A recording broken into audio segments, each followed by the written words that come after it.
Everybody ready? Okay, I call the meeting to order.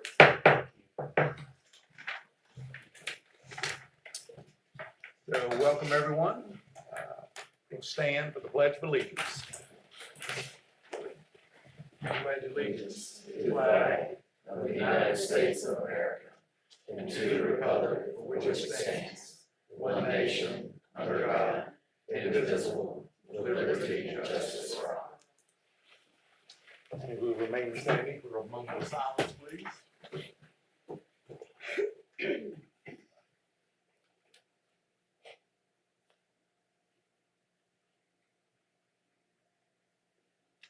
Very good.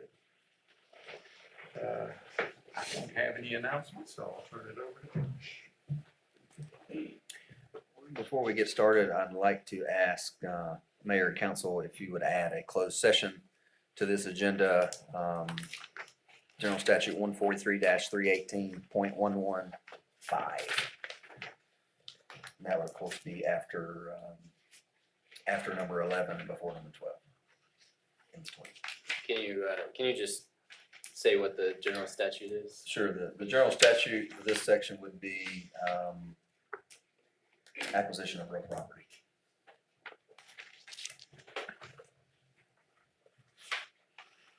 Okay, very good. And you have Any no, objections to that? Anybody? Okay. Do we need to vote on it? Yeah. I'll move to do the, to add the closed session. Modify the agenda. Modify it, Okay, yeah. All in favor? Aye. Okay. No proclamations or awards, so we start with citizens' comments. First up is Terrell Best Zurich. Good evening. Good evening. I was expecting to stand and have a podium and everything. So Things now change. I might get too relaxed here. Remember, I you got need- 3 minutes. Yes, right. Okay.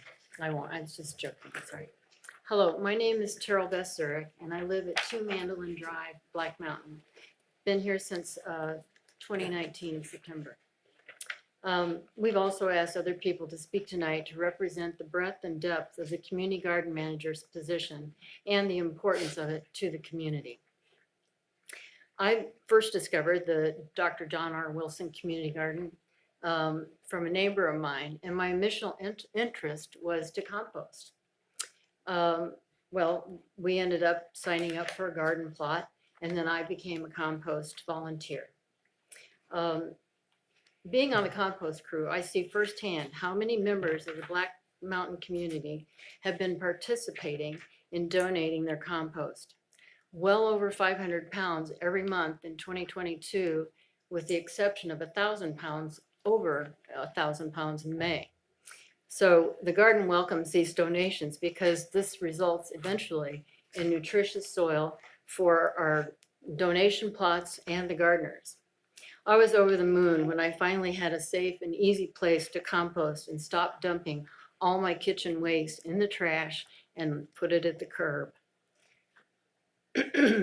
I've joined with many other volunteer duties to assist in weeding with other volunteers, planting, harvesting, digging dirt, spreading wood chips. Well, you get the idea.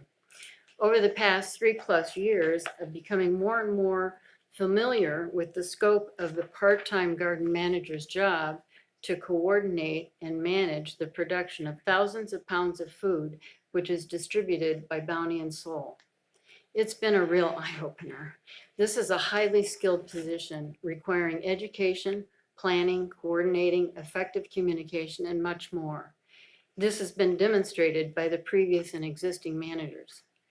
I'm sure you all, council members, town mayor, and manager, Parks and Rec manager, are familiar with the extensive job description. In order to maintain a uniquely skilled individual, I believe it is imperative to provide the garden manager with a full-time position at a living wage with benefits. In the past 1 to 2 years, Friends of the Community Garden, a volunteer group, was formed and being further developed as another advocate to support the garden and its manager. We raise funds through our annual fundraiser, the Empty Bowls, which some of you may be familiar with, coming up June 3rd. Mark your calendars, please. Those provide, the fundraiser provides for 2 seasonal interns and educational programs throughout the year. I can't tell you how many times I've met people in the area that didn't even know about the Dr. John R. Wilson Community Garden or know where it is. Are we timed out? Thank you. Yeah. Okay, let's make the garden shine, okay? Thank you. Next up, Fortuny Josephson. Hello. My name is Fortune Josephson, and I live at 108 North Blue Ridge Road, Black Mountain. I have been volunteering with, I should say, with Bounty and Soul before they become a nonprofit. And I was pretty ill when I came to Black Mountain. And without Bounty and Soul and the community garden, I feel the best I've ever felt right now physically. And I would not be able to afford to feed myself the way that I do because of the garden and Bounty and Soul. I've seen the garden just flourish over the last 10 years. And you need people to make sure it just keeps on. And this manager seems to know what she's doing by bringing people and gathering. And that's basically. Thank you. Very good. Thank you. Next is Liesel Peterson.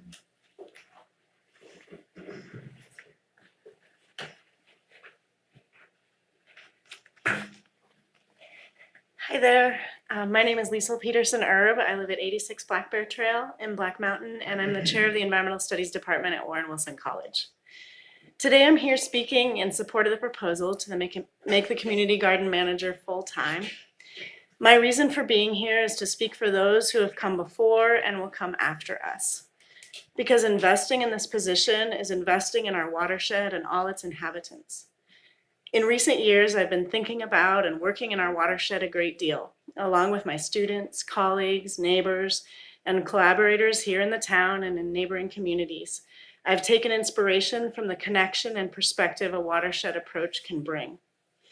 There is always someone downstream, in time or in space, and we inherit our problems and gifts from whomever was before us upstream, if you will, right? Watersheds are complex, connected entities that require tending to maintain their connections and functions, and our systems, such as the services provided by Parks and Recreation in a town, benefit when we think of them in that same way. This semester, my class is working on a native plant restoration project along the Swannanoa River at the community garden. My students and I arrive each week following in the footsteps of hundreds of other Warren Wilson College students who have tended and cared for the space and the people it connects since its beginnings in 2004. We see the history of care we inherit from those upstream in time, those who had the tiniest droplet of this brilliant idea for a connection place where people, planet, and that place can build a resilient and healthy community, as we just heard. I see magic and potential each week from the human connections my college students make to older volunteers or young kids zipping by on a bike, to the connection to other species they carefully save each native plant and note signs of wildlife using that space. As our class works to be good ancestors to those who will come after us in time and good neighbors to those downstream, I've been struck by how rich a resource this community garden is. It is a space that started as a droplet of an idea nearly 20 years ago and has built to a moving and meaningful force in our community, if only we shepherd it with intention and care. Volunteers show up day in and day out from just down the street or the college downstream, eager to connect the good work of the past to something vibrant for the future. But this space and its people need someone to tend those connections with their whole attention and heart, to allow continuity from past to present to future, and most importantly, we need to show our community that their well-being is front and center to the town's priorities and fund this position in full. This place nourishes generation upon generation with good food, joyful community events, and a healthy river and ecosystem. So as you consider this proposal today, I ask you to make a decision that your ancestors and your descendants will be proud of. Thanks. Thank you. Just under the wire. Katie Miller is next.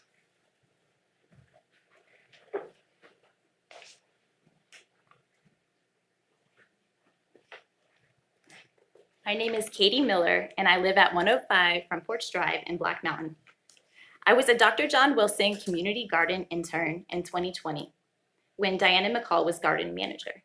And in 2022, I had the opportunity to be assistant to Liesel Nelson, who was the current garden manager.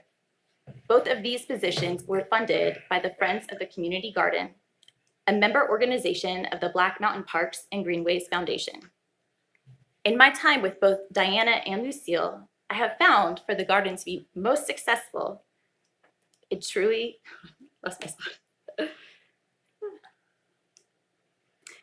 requires a full-time leadership position. There are so many responsibilities and facets to the position that sometimes can't be fully addressed due to the constraint of part-time hours. The garden is already such a beautiful and important asset to the health and well-being of the people of Black Mountain. Just think how much better it could be with more hours invested in it. I was astounded when I learned about all the garden manager's responsibilities: leading volunteer groups as well as regular workdays, guiding and educating interns, being in charge of the gardeners who rent plots, caring for the hundreds of perennials around the garden, planning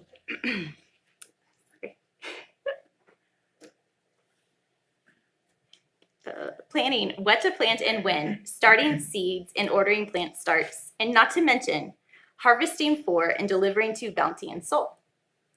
Behind the scenes, there's answering phone calls and emails, communicating with groups that want to come volunteer, as well as leading individuals and crews that regularly assist with composting, watering, taking out the trash, recycling, etc.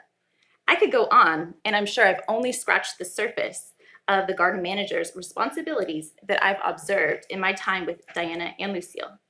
In order for things not to go undone, it is imperative we make the garden manager position full-time. Thank you. Thank you.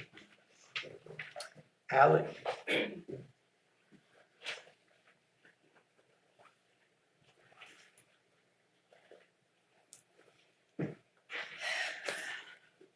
Good evening. I'm Kasparin. I live at 119 Westwood Avenue in Swannanoa. I am the founder and executive director of Bounty and Soul. I'm grateful to be here tonight to advocate for the expansion of the garden manager position to a full-time position. Since Bounty and Soul started 9 years ago, the Dr. John Wilson Community Garden has been an essential partner in the critical work that we do for and with those in our community facing food and nutrition insecurity. They not only provide impactful educational experiences for youth and adults in the garden, but they also grow and donate a significant amount of the local fresh food that we distribute to the over 850 families that we serve each week. Since the pandemic started, we have seen a 280% increase in the number of individuals and families that need and want our services, and that number continues to grow by the day. If you have not driven by the old Bilo store on a Tuesday or a Friday and seen the hundreds and hundreds of cars wrapped around the building, I invite you to do so. At the same time, we are experiencing the fallout of a broken global food system, one that has resulted in food shortages and dramatic price increases, deeply affecting so many in our community. Now more than ever is the time to invest in our local food system, to invest in the incredible asset we have right here in Black Mountain, the community garden. Through the years, this beautiful and sacred plot of land has grown thousands and thousands of pounds of food to share with those experiencing food insecurity. This partnership has helped us to educate the community on food as medicine, where folks are learning about purslane and all sorts of plants that people don't even know about. And the leaders in this garden have led Bounty and Soul workshops for our participants on how to grow their own food. And most importantly, this garden has shown us the sacred practice of tending to the land and thus tending to each other. We are at a critical time when we need to grow more food to meet the growing need, while honoring the land and valuing those leading these efforts. The garden manager role is critical to the success of our collective efforts and thus impact on those we serve. Without a full-time person to lead these efforts at the garden, we are failing the community. I am proud and honored to be part of this community, to be part of exemplifying how a community can care and feed itself, how we can work together, and to give everyone the opportunity to eat well, be nourished, and thrive while we build a more resilient and interconnected community. We all deserve that. Thank you. Next is Jesse Rosenblum. Hey y'all, good evening. Good I'm Jesse Rosenblum. I'm just wrapping up my first year as a resident of Black Mountain. I live at 101 Mountain Street. And I've really come to love this little town. I've been in other parts of Western North Carolina. I love the ability to walk everywhere, the welcoming presence that folks have, especially the community garden. Big shout out to them. And my quality of life has certainly improved by living here. But I'm not here tonight to talk to you about how much I love this town, because I think all of you do too. I'm here because recently the house that I live in, which was built in 1924, it was split up into 4 different units, was bought by some investors from the Outer Banks. And we got word the other day that as soon as our leases are up, they're planning to turn all of the units into short-term rentals. The reason I came to bring this to y'all's attention is because this is something that seems to be happening across the country. It's happening in Asheville, it's happening in Waynesville. And, you know, a lot of times it's people coming from bigger metropolitan areas that have bigger salaries, they can afford that, or they're just passing through. What it does do, though, is make it prohibitive for local folks making local wages to live here. For example, my affordable housing is over $1,000 a month for about 500 square feet. I just want to say I don't think tourism is bad. I don't think new people are bad. I'm new. And I don't think there should be no short-term rentals in Black Mountain. I understand that that is a need. I do think, though, that without any restriction, what we could see this turn into is valuing profit for a few over the well-being of an entire community, and making it a place where you don't have high levels of diversity of the kind of folks who are able to live here, and the kind of people that are actually investing in this community and want to stay here. So I just wanted to come here and ask y'all to please consider putting in an ordinance. I'm not familiar with if there one exists. You know, for example, people can rent rooms in the houses where they reside full time, and that's different from someone taking up limited rental, affordable housing already and turning that into short-term rentals. So I just want y'all to consider that as you think about the future for Black Mountain. Thank you. Very good. Thank you, Jesse. Frank Capelli.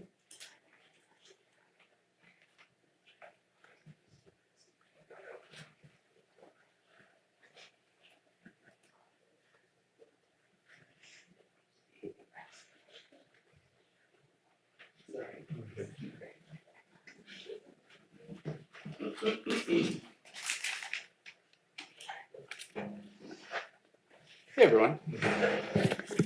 How's it going? Thank you for your time here.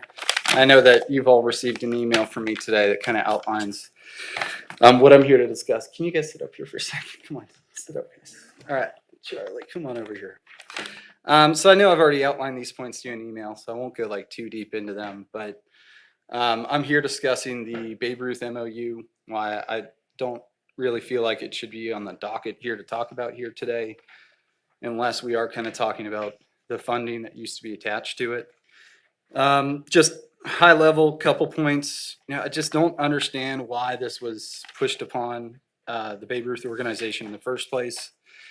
That's because if you look at the MOU that the town has with the other organizations that use the town's facilities, they don't have, full access to their finances. We know that we've got a situation that we're currently dealing with right now. You guys all know that. We've come to you, let you know about it. It's getting investigated. We did the right thing. We came and let everyone know about it, and we're moving forward and taking steps to make sure it's taken care of. So we had it wasn't requested that you added this to, the football, pickleball, all the MOUs this past year. Why are we getting singled out for this? Right? This was proposed to us before, these issues actually came to light. We were never given a reason why this needs to be put in there. And I mean, at the end of the day, this disclosure was directly tied to funding in the past. Historically, it's always been like that.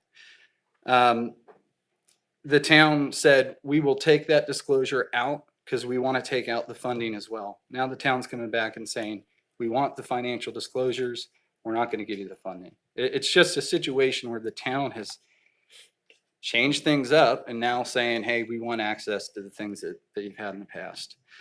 Second reason is the language that's been presented to you has never been presented to us. It's different than the language the town proposed to us back in January a couple months ago. If you look at number 11 on that list, that statement is different than the one that was sent to us. Inclusive in there, we had actually requested one of the changes to have the access that we'd give over financial statements at the end of each season. That was actually agreed to by town, Josh Harold, and Henderson. That's not even reflected in that new agreement that you've got in front of you. So that MOU, we've never looked at. We haven't had our attorney look at it. Like it was not presented to us. The only reason I knew it was on the docket here today is because a friend texted me and said, hey, have you looked at the agenda? You guys are on there. If we want to improve this relationship moving forward, we got to have a little bit more transparency. I got to know that this is on there so I could explain to you why I don't think that should be there. All right. Thank you, guys. All right, boys. Can you say thank you, everyone? Thanks.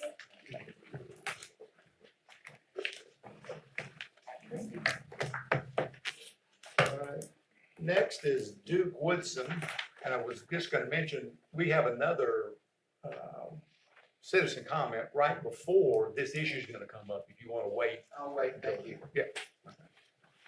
And that does it for citizen comments.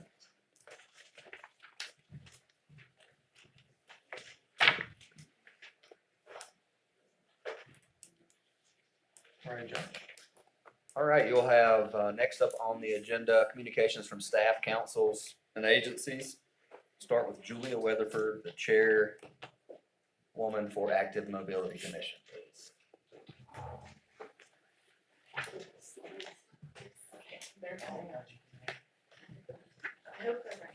Okay. Yes, it worked. Thank you, Susanna. Thanks, everybody, for being in support of greenways and walkability in Black Mountain. It's so good to have a council that is pro outdoors, pro walkability. So first of all, especially for supports for feasibility studies, which are in the works right now, which help line up our greenways for future funding. Let's see. Reporting on the Adopt a Trail concept, which this council approved last year, we started working with the staff at Parks and Recreation and Parks to kind of fine tune it, and started to realize that the program that Clint Bowman has already got in place is, and he's finally just grown it to the point where he's got a really good program and he's got people showing up. They were covering a lot of the things that we felt like we would have on the Adopt a Trail. This is one of his work days. So we worked with Clint to expand his program. We had some tools that we had been donated to the Greenways Commission back when we were a Greenways Commission. that we turned over to them to kind of expand into some of the other maintenance issues that we felt like volunteers could cover. And so for now, we would like to table the concept of an adopt a trail and just work with Recreation and Parks and Clint's program of volunteers and try to just help support that program at the current, at this time. I mean, maybe in the future, we'll want to come back to that. In new greenways, we recommend that we add this to the Greenway Master Plan in light of the donation of the Black Mountain Ventures property in 2022.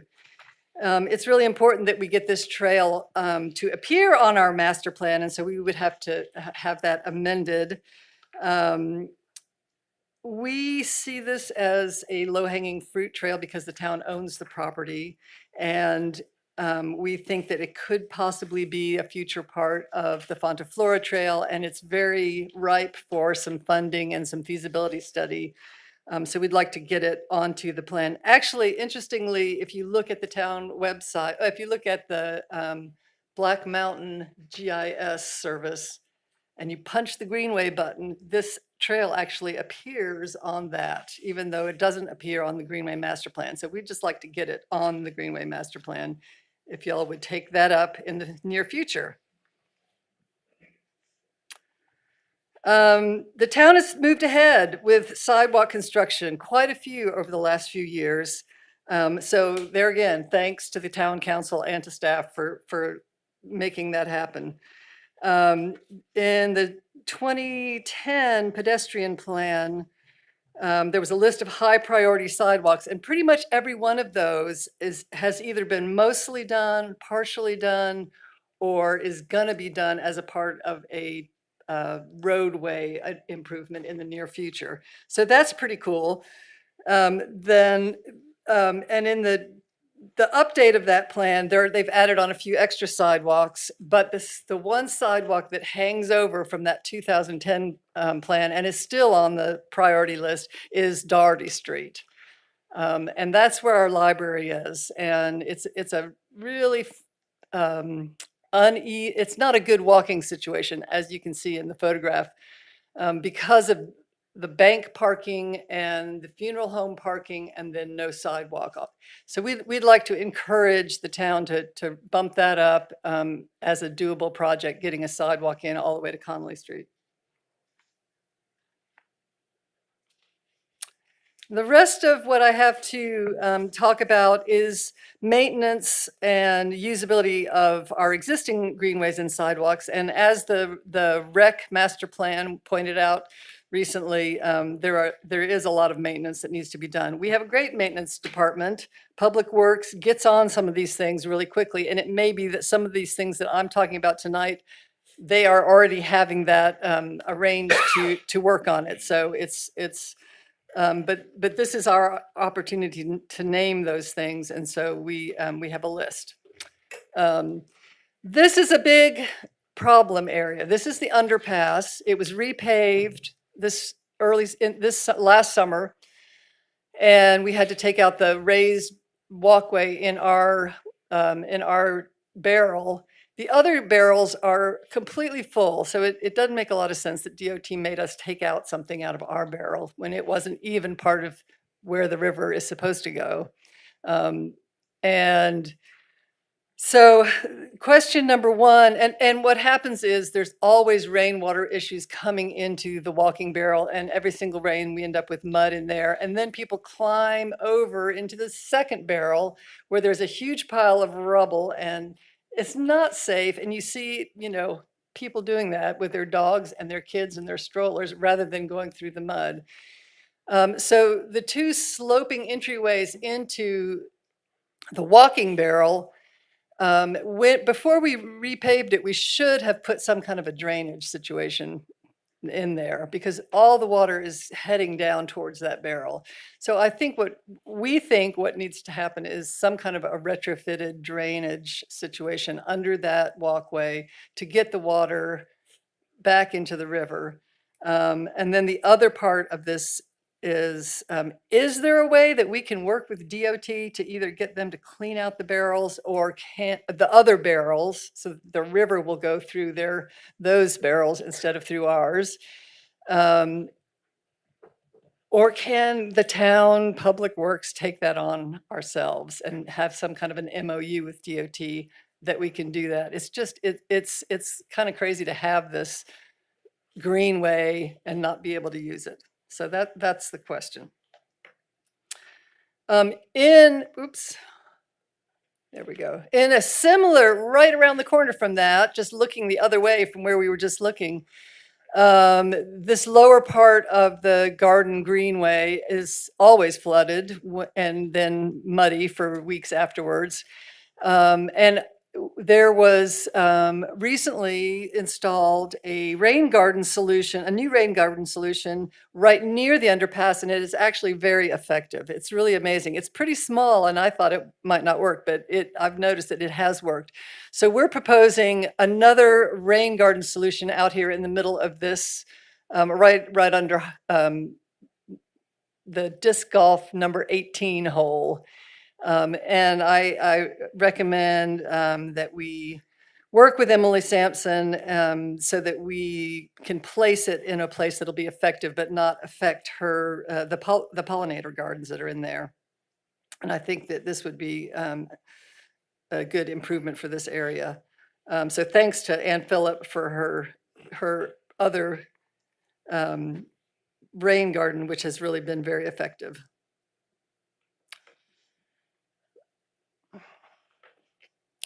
Lake Tomahawk is an ongoing issue, and I'm sure you're all aware of that because people complain about it all the time, and it's a problem with silt and gravel running into the lake. I know that there is a planned stormwater project over on the parking lot side across the lake from this view, and I would urge the town to continue that kind of mitigation. I think there's plenty of places where we could do bioswales and rain gardens, like near the tennis courts and between Tomahawk, what you're looking at right here between Tomahawk and the path, to keep the gravel in the place where it's supposed to be. We would say this park gets used a lot and people really like walking on this as opposed to pavement. So even though some people are calling for paving, we would recommend that we try to do everything we can to mitigate the drainage situation rather than just pave, because just paving it is not going to fix it anyway if we don't do those other things. So let's start by mitigating with rainwater treatments. Cragmont Park, this is the corner between Lake Tomahawk, which gets used a whole lot, and Cragmont Park, which has the new trail in it. And it would be really nice to be able to get a crosswalk here. And I think that to make that happen, we would have to have a trail or some kind of sidewalk on the other side in order for the crosswalk to go in there. But if we could connect these two parks, it would give us some overflow. Tomahawk is really busy sometimes. People love to walk there. And if we could, if we can work towards getting a crosswalk in here and a safe walking trail, it's going to, add for the walkability between the parks. A couple more. The Vance Avenue sidewalk. This sidewalk has a lot of problems. It is going to be part of EB 5547, and it may be that it gets some improvement at that time, but right now the plan just calls for use of existing sidewalks. So we thought it was important to bring it up to good condition. If this is going to be the new walkway through our town. So this particular section, you can see there's been this kind of strange curb added to the side of the road to make water be a place for water to drain away, but it means that there's really not a curb for the sidewalk. And almost all the time there's cars parked halfway, even worse than this, where you can't get by. So people walk the sidewalk and then they go out into the street. And the condition of the sidewalk is overgrown, And almost every single driveway has, like this one has gravel. So that's going to need some perking up and beautifying and making it a little more usable if that's going to be part of our, main walkway through town.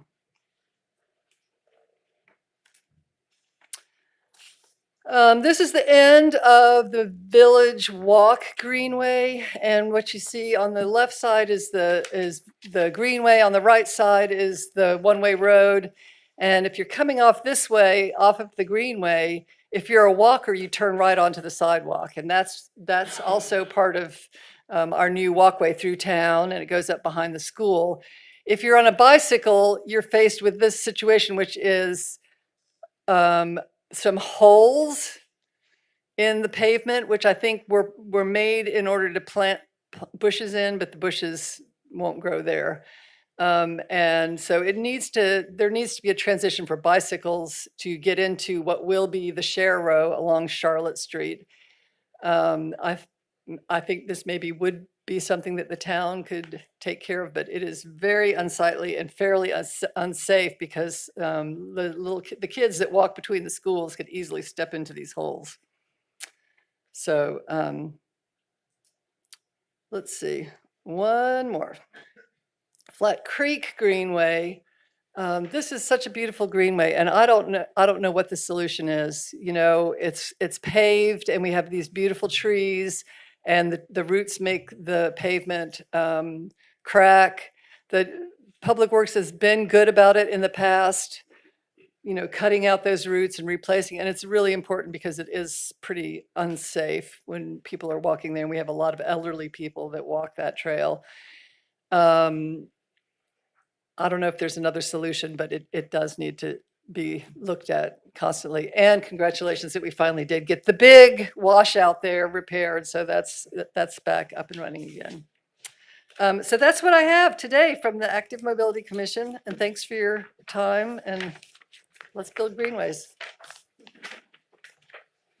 Julie, let me just ask a couple Oh, yeah, of questions. sure. When you talk about that underpass, when I was speaking with Army Corps of Engineers some years ago, Andy was there. I don't know if he's still there, but anyway, he came out and we met. And where we're looking to put possibly a trail underneath and utilize one of those barrels, because of the water coming in. He said, what, all you need to do is go ahead and put a deflector dam there. You can get a deflector dam foot and a half high. Well, I'm just wondering back on that one there, if they could, if DOT would allow, or Army Corps would allow a deflector in there to keep that water from coming over into the walkway. Yeah, I mean, that sounds like a great idea. I'm not sure what exact engineering we need there, but obviously we need to get water that's coming down the greenway over to the river, and then we need to keep the river from coming into that. My understanding is when we first put that greenway there, that property was owned by a farmer, and when the interstate was put through, they added an extra barrel for him. So it's in the deed of the property that the town owns on both sides. And it wasn't initially sized for the river. The other barrels were the ones for the river. This one, the floor of it is a little bit higher. So it's supposed to fill those other ones. And this would be, only if it's flooding. So as far as FEMA, I mean, as regulations occur, this was an extra barrel. That is my understanding of it. And so it's any of DOT or anything about just simply removing the debris. I think that our town planner has talked to DOT about it, or somebody has. Yes. Okay. And their answer is no. Their answer is They no? won't remove it. It's working the way they think it's supposed to work. So it's filling up and it's working good as it fills up. That's correct. Anyway, you get to the rain garden and, you got those, we have a lot of debris over on Cragmont where the old fire tower used to be. And I'm thinking that maybe a solution for that would be to go ahead and be able to dig that out, put the debris in that hole so that you have a place for the water to go into.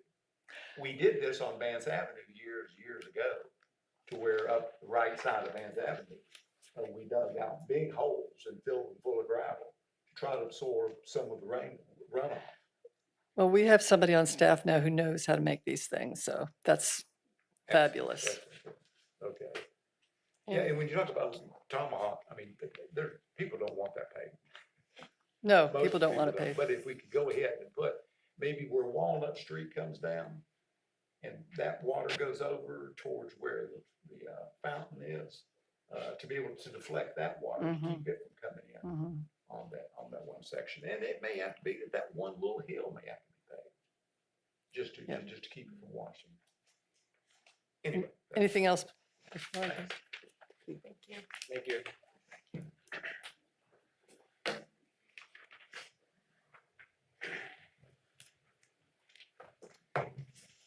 Item 4B will be an update from Jessica Trotman, our planning director, about our comprehensive plan. I'm going to talk fast.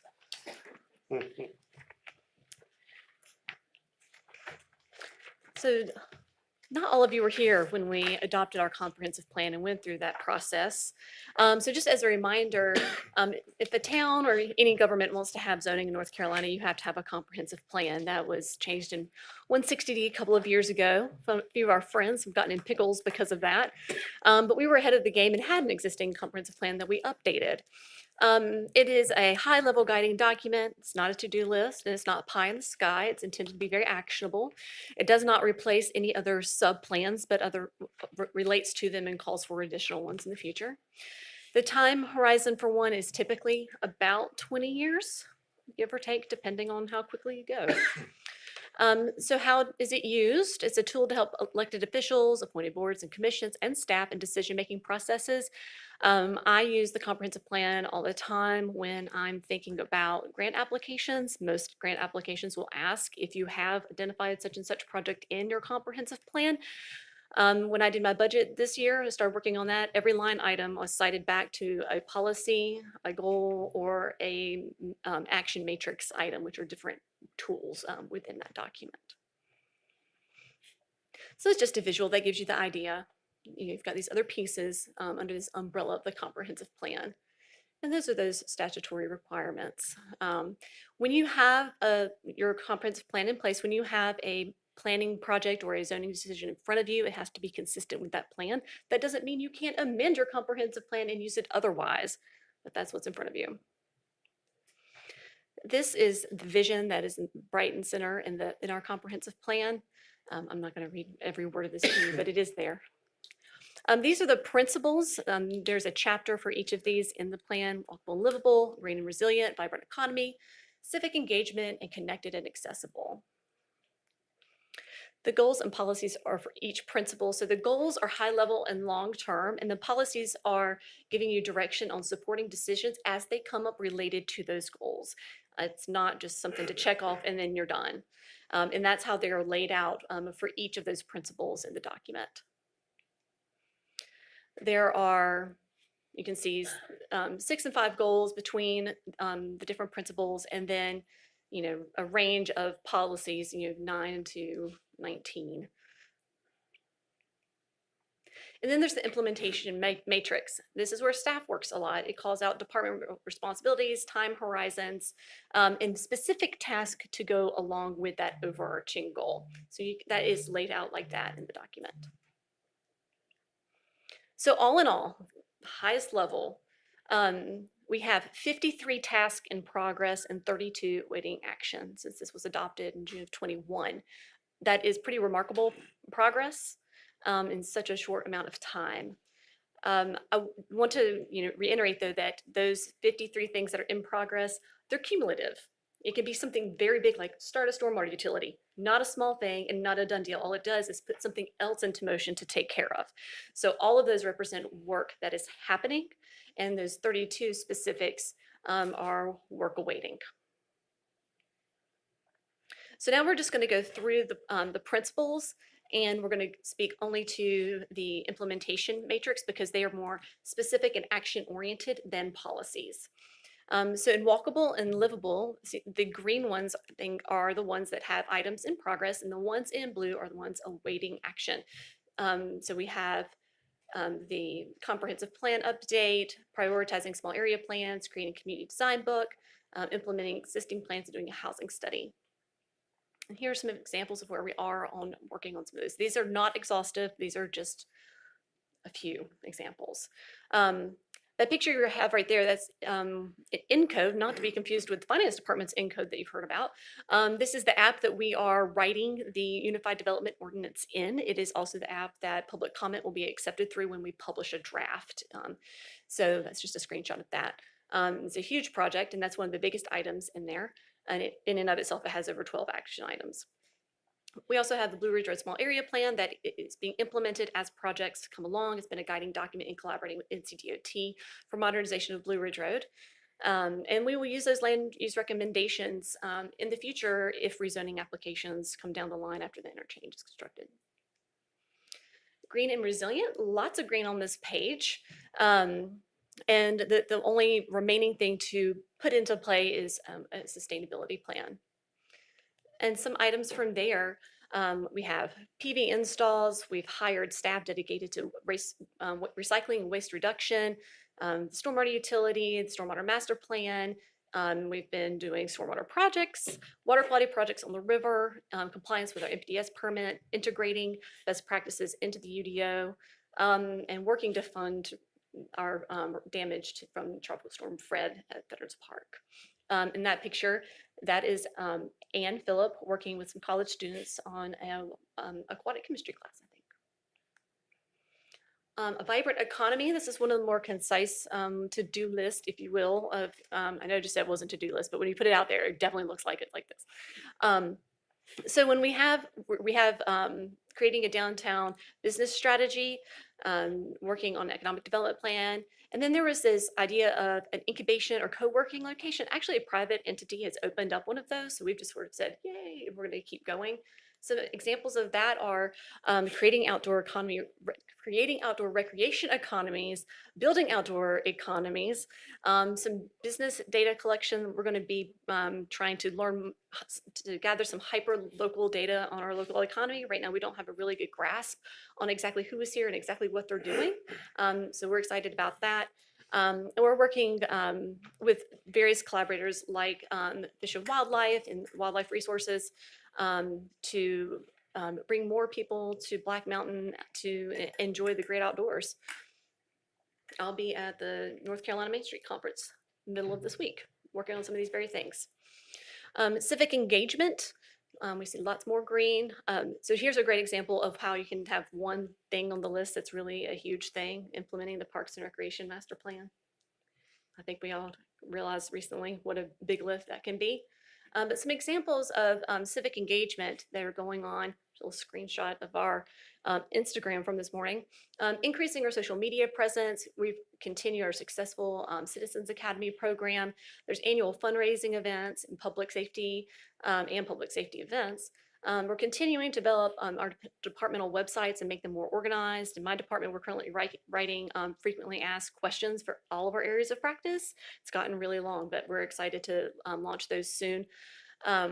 Expanding public input opportunities using story maps and surveys for different topics and quantifying that data to help make those data-based decisions. And increasing the number of volunteer opportunities. This happens a lot in Parks and Rec, which is great, and also through our stormwater program, and they often collaborate to make those more robust experiences. So here are some examples from Connected and Accessible. This is the list of things from Connected and Accessible. Everything is green. There is a lot of activity around active transportation and connectivity in town.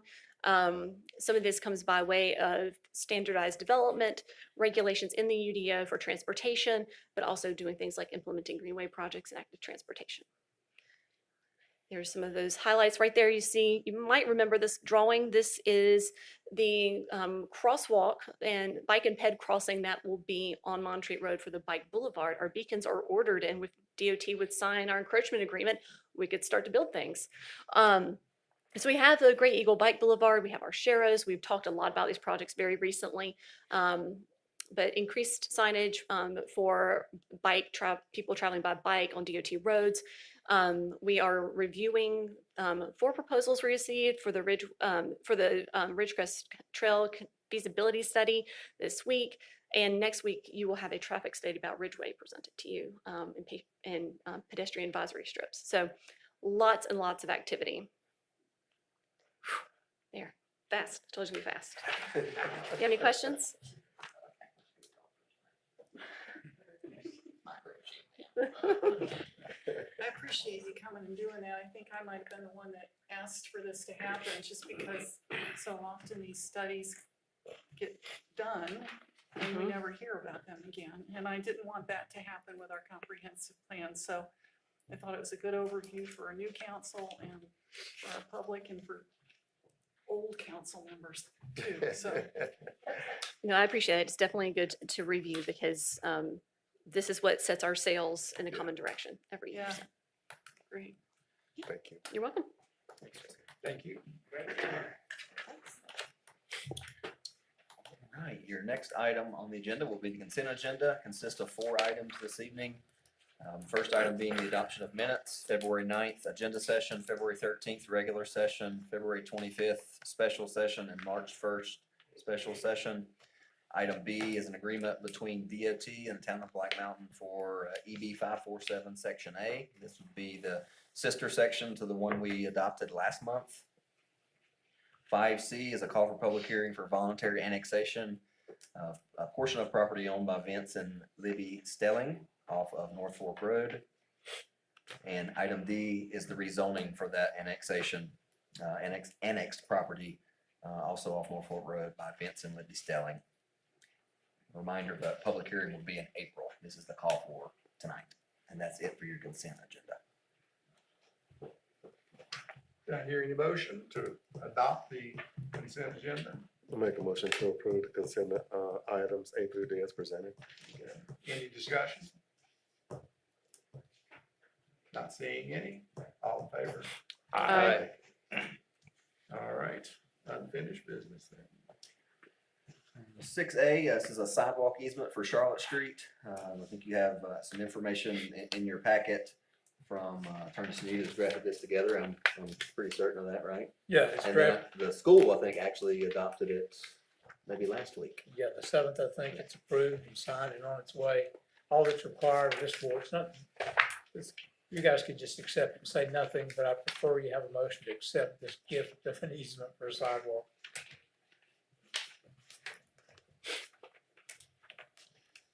Couple of questions. Well, do I have a motion? Anybody want to give a motion to accept this easement? I'll move that we accept the easement. Discussion. What is the, just some facts on this one? How much will that sidewalk cost? We have budgeted, this would include engineering and all $65,000 for this. I think we'll probably come in a little cheaper, but yes, That's us. I mean, that falls on us. it does. Yeah. Yes, Mr. Mayor, that's us. And do you have any idea how much engineering that we paid for so far in this section A? I'm gonna go out on a limb and guess between 5,000 and 7,000. But don't hold me to that. You can just look that up for me. Sure. Yeah. And get to me. Oh, yeah. Okay. Any other discussion of it? If not, all in favor? Aye. Opposed? None opposed? Unanimous? Now we get to the attorney, appointment of the town attorney. So everybody was given the books, and they looked at them, so I'll just open up the floor if somebody wants to talk about which of these 4 firms that you folks want to go ahead and hire.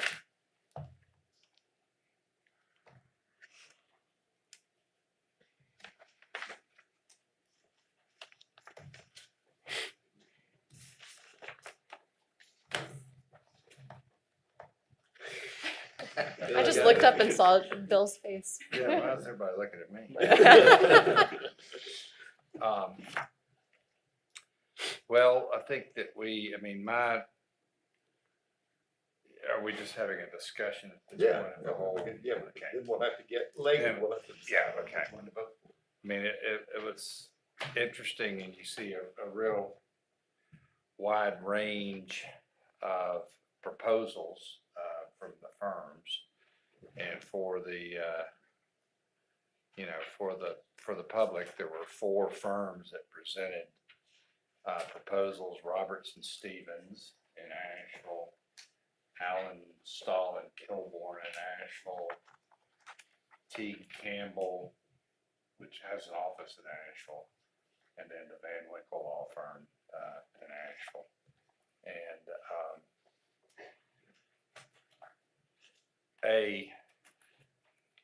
we should realize how fortunate we have been to have had Ron Sneed as our attorney for so many years,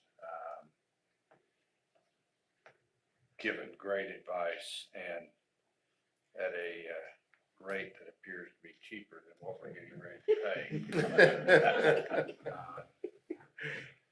Not that, having spent my career as an attorney, I can't complain about paying lawyers. Because frequently it's worth it, not always. But, I mean, I'll have to be honest, I think that they're all qualified, although, and are we allowed to speak about each of the different ones? I mean, Ron, Certainly, this is. I mean, it's a public, It's these the are only public place you can't talk proposals. about it, yes. Absolutely. So, I mean, I'll just go through my analysis and, but believe me, I'm not saying that my analysis should carry the day, but Robertson Stevens was very expensive, in my view, and seemed to me to be, it may be worth it, but appeared to be more expensive than the other proposal by a pretty good amount. That gives me pause. Allen Stahl and Kilborn, I don't think that, I know they're quite experienced in litigating and doing a lot of probably matters with and against towns, but I don't see a tremendous amount of experience in representing towns. There's some, for sure. Not like the other ones. T. Campbell, I don't know this attorney, John Cubis, if that's how you pronounce it, but he seems to be very experienced in the area. And then the Van Winkle Law Firm, I do know Craig Justice and Brian Goulden, and I mean, they're both very experienced attorneys. I wasn't quite sure, and it's really hard to sort of compare apples to apples on all these, on the pricing. Because Van Winkle says, well, we can do it for hourly rates, or we can do it for a flat fee and their flat fee is the most attractive flat fee as far as pricing. But I'm not entirely sure how that way, if doing that or if they go outside of that flat fee, their hourly rates, Craig's is $495 an hour and Brian's is $345. If we take the other thing, Craig's is $350 and Brian's is $300. But I don't quite know how to, I haven't analyzed that. Yeah, are you ready for others? Yeah, oh to yeah, no, respond? Okay.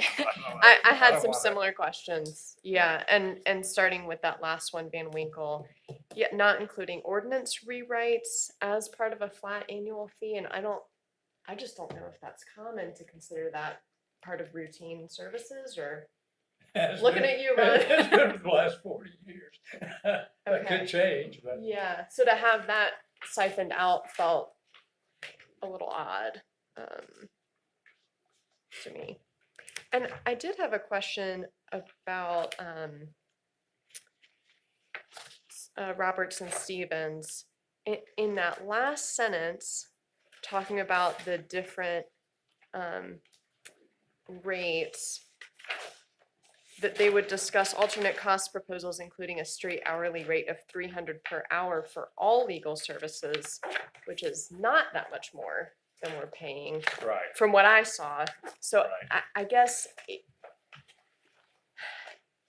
I didn't feel like, well, I guess I should say that sounds like it would need to be a whole conversation with them rather than something that we could move on tonight, or that I would feel comfortable moving on tonight if we wanted to explore that with them. And I didn't know if their flat rate by chance would include HR services that they're already doing. So I was hoping to talk through some of that with y'all tonight. It didn't mention HR services being part of that, but I wondered if maybe that's why their bid was so high.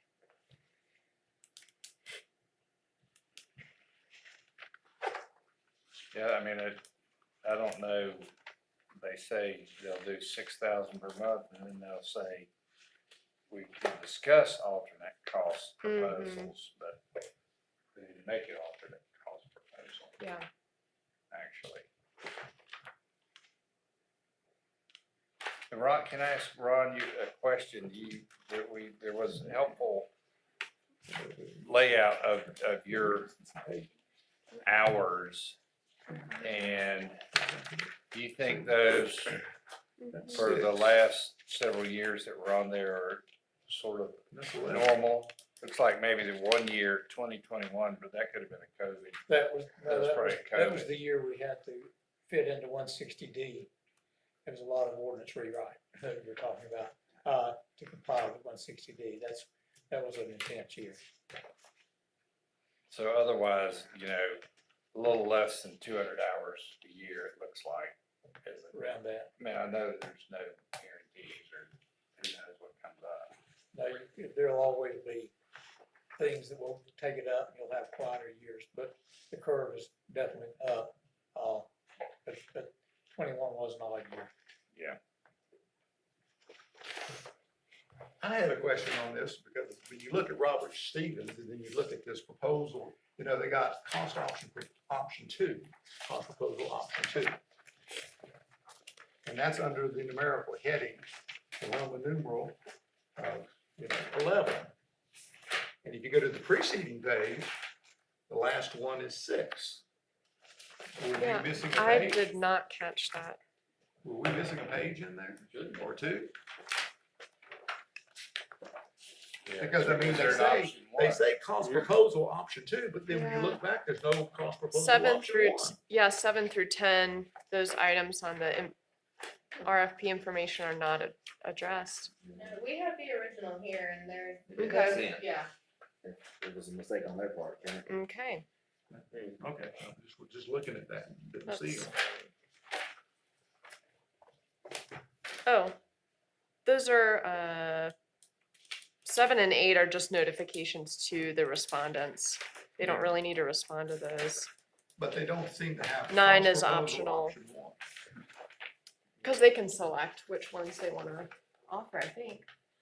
Well, we don't have anything. When the RFP was written, you could make an offer under any of the standards set out. You didn't have to do all of them. Okay. Oh, Okay. So 7 through 10, they didn't have to respond to, but okay, thank you. Sorry. So then the question I have on this then is that they got $6,000 a month. And then they got hourly rates for staff. Is that in addition to the 6 if they run over the time period? Outside of those, I guess like baseline That seems items. to be how other people did it. Mhm. Kind of Yeah, beyond, because more Van Winkle- routine. Van Winkle had theirs, 28, and then you bumped up to the Right. $495 21. an hour. But I noticed they had fewer things included in that flat rate. Yeah, because that would only, that's only gonna work out to, a little more than, what, 2,500 somewhere in there a month. But then again, once they go over, Right. The only one I've had experience with in this context was Robertson Stevens. In the last couple of years, we had Susan Russo Klein doing some of our HR work and so on. I was really impressed with her. I thought she did a fine job. But that monthly fee is just feels like it's out of line with the other options, and it wouldn't be fiscally prudent for us to go that way unless there's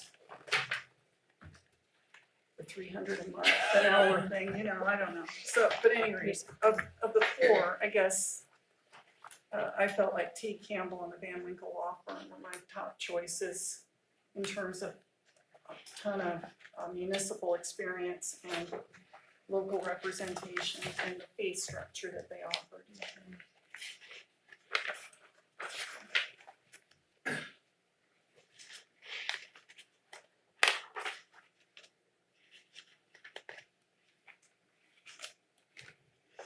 Ron, if they have a hard time tonight, could they choose a couple? Sure. And discuss more with them, we could call a special meeting, or you could wait till next month, I guess. Or call, have them come to the next meeting and talk to you, answer this question. It sounds like with Robert Stevens, there's some confusion about whether you've got the flat fee and that hourly fee is overage, or if that hourly fee is an alternative. Right. If I had bid this job, I would have bid an hourly fee, and I would have given you the flat rate, and the flat rate would have been based on the worst year. And so that's quite often the reason for that range between the flat rate and the hourly rate. Would it be possible for your staff to reach out to them and try to get some clarity, like an apples to apples situation, maybe a hypothetical situation, I don't know, but just in terms of hours, how much is this gonna cost? Okay. Just so we can compare. Would that be helpful to you? I mean, Ron, so let me ask you, typically, if you can say, other than, I mean, I know, we all know you've got the regular meetings, the once a month, the special called and agenda meetings. And then other work that you as attorney perform, I'm sure it's a wide ranging amount of stuff, right? It is. I mean, it just depends on if we need a letter written, or if an ordinance rewritten. But I guess I'm not clear that what people are talking about, like on these flat rates, does that include that stuff? Does it not include it? That's what I don't know.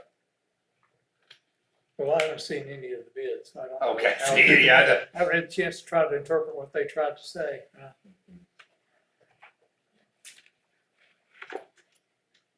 Yeah, they all seem to outline a little bit differently what regular business would be, so. Makes it. I've seen bids in the past where they look pretty on the front, and then the extra work looked like about 80% of what I did. Right. And one of the years they bid that if we do this attorney work, we'll work at this rate, but anything else with somebody else in the firm would charge their regular rate. And that other stuff was property transactions, which we do fairly routinely. A lot of things the town does that we've always done at the same rate. And you're looking at a bid, you gotta know what's in that flat rate if you're gonna take a flat rate bid. So would it be best for us to ask for a representative from each law firm, are the ones that we want to see come talk to us? You can do that. What do you think is the most efficient way for us to get that information?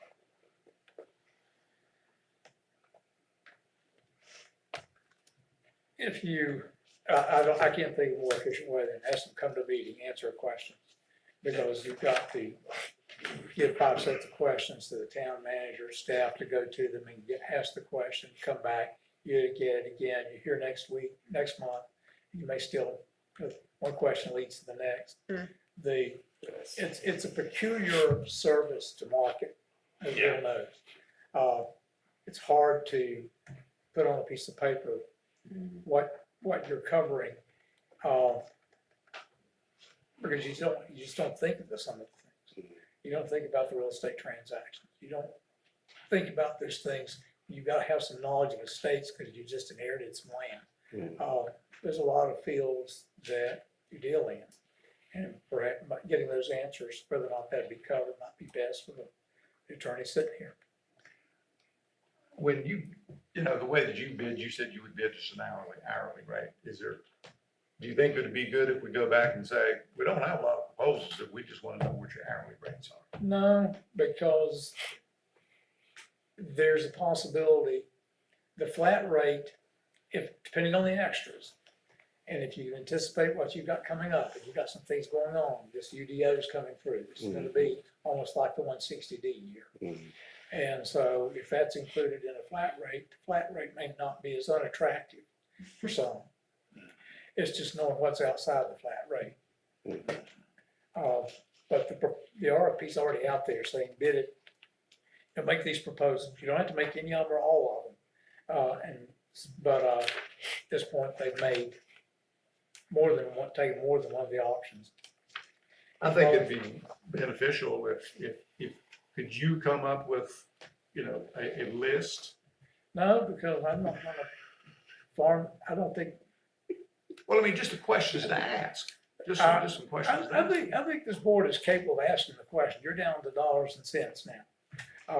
You have the good fortune of having qualified firms bid. Yeah. There have been years when you had bids and people didn't have a clue what was going on. So you've done well. So now you're not worried as much about qualifications as what the dollar and cents work out to. And you folks can do that better than I. Does it make any sense, you know, because all of them, I believe, presented a flat rate with, you know, an additional hourly rate if they go above that.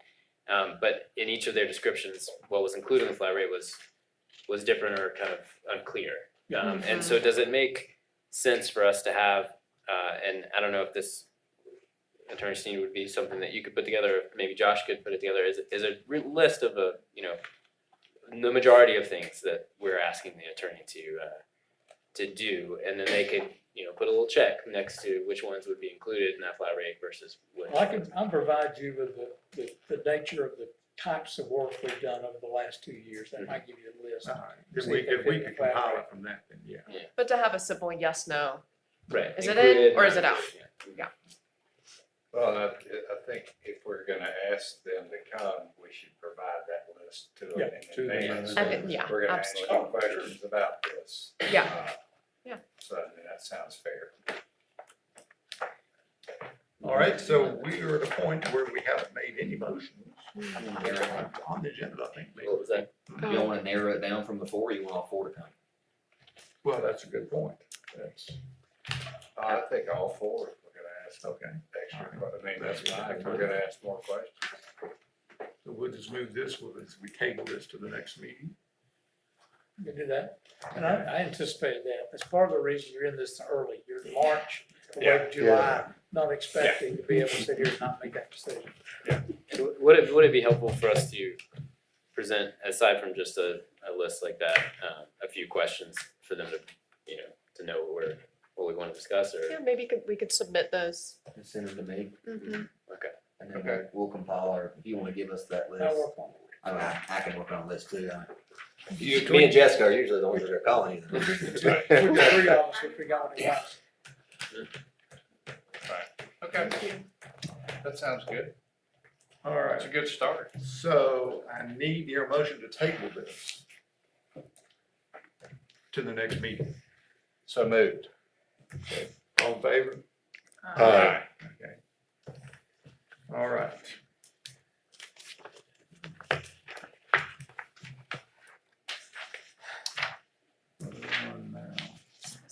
Citizen comments. We're on new business, but before that, we want Mr.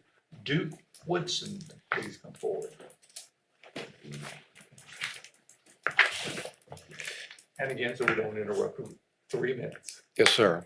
Good evening. My name is Duke Woodson. I'm the president of the Cheshire Homeowners Association. With me tonight is Rena Henderson, who's the former president of the association and currently on the Architectural Review Board for the association. We appreciate y'all's consideration tonight of the proposed modification to the existing agreement that the association has with the town. We are struggling with street lighting and came to the town under our existing agreement asking for changes, and have worked with Joss and Jessica. We really appreciate the attention and the time that they have given us, given everything else that is on their plate, on your plate.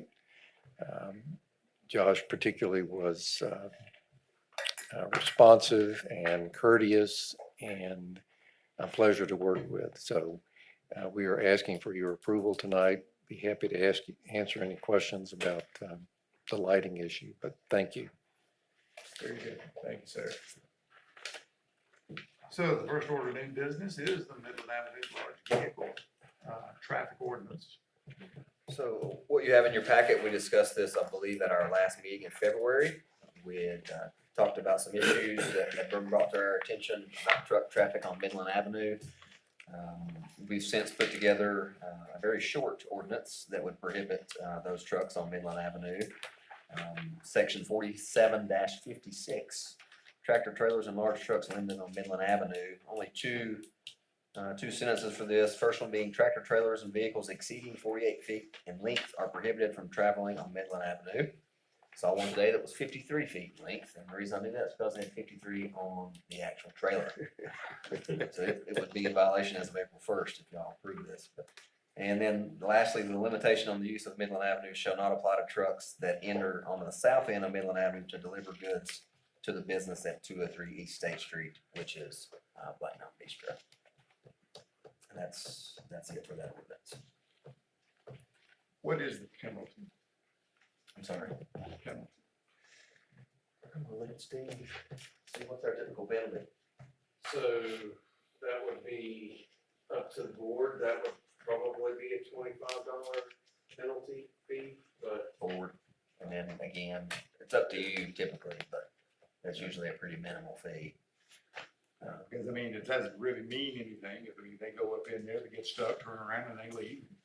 You pay $25. But no, I mean, unless you Yes, do instead something. that's correct. for a fee. I think the signage is gonna be more signage is the important thing. than the fee fine, yeah.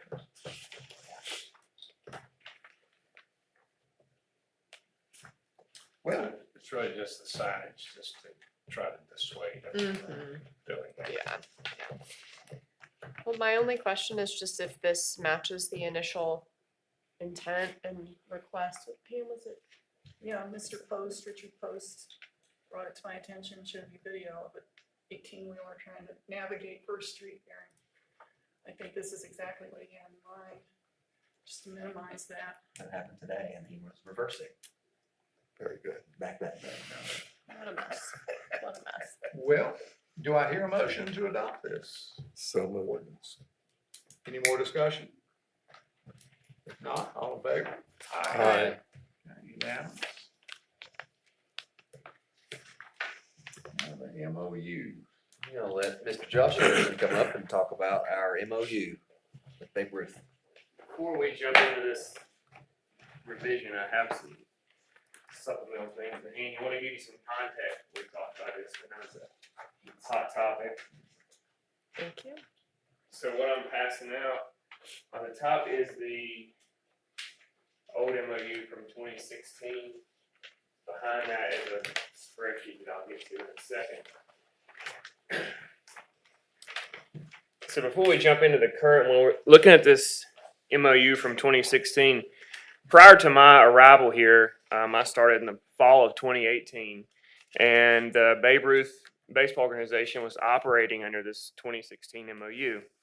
The highlighted section there, number 7, listed financial support from the town of Black Mountain, which, as you can see, we were pledging monetary support in the sum of $5,000, and this money was used to support their program. You read on, you see that by accepting this, they were opening themselves up to review of their financial records. So that was 2016. And so you have some idea about what we were doing there. When I arrived here, baseball was over in 2018. So in 2019, they came to me and, said, hey, we'd like to get our $5,000. Well, at the time I reached out to our finance director and I said, what is this money? I, wasn't aware. And I was informed that the policy had changed and that the town had moved it to a grant. So community organizations would apply for this funding. We were no longer just handing out checks, essentially. So as a result of that, in 2020, I removed this language from the MOU, saying that we were pledging the financial support and the review of their records.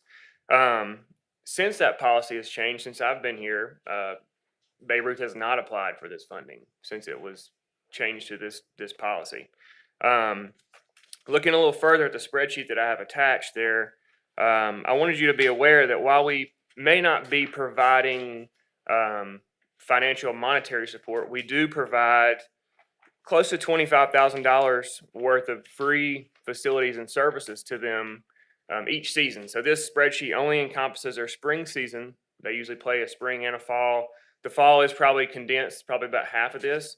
But I want you to be aware because this is built off of our adopted fee schedule with the nonprofit rate, and we don't do this for any other nonprofit group in town. This is the only one that we provide this amount of facilities and services for.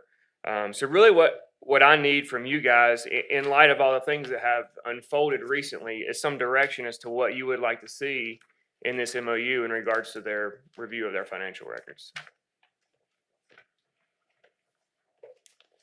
So just, Go ahead. just to say out loud what as I understand it, just to make sure I'm clear. We've not given them any money in the last 3 years, 4 years.